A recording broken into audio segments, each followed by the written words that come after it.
In this video, I'm going to show you my personal fine opinion on HLBZ, exactly where to expect the price to go.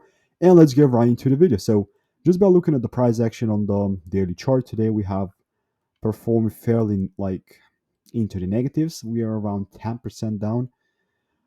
After the break on the 3-day chart, I do, and I'm pretty optimistic on this thing right now that I would love to see some upside. Like, of course, we're going to wait for confirmations because if this demand area doesn't hold, doesn't give the confirmations that I won, I'm not going to look for upside move. Okay, it's as simple as that. But if it does, cool. Right now, the thing is in the demand area, so fairly exciting times.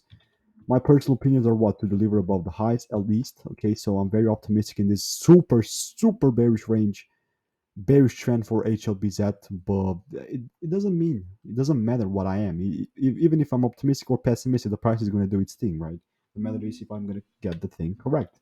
But yeah, so my genuine predictions are looking something like this, and this prediction was made on this date on 1st of February, and this is how it looks like. So let me know your thoughts. Again, very optimistic, but if I see the confirmations in here, if I don't, yeah, this is off. Let me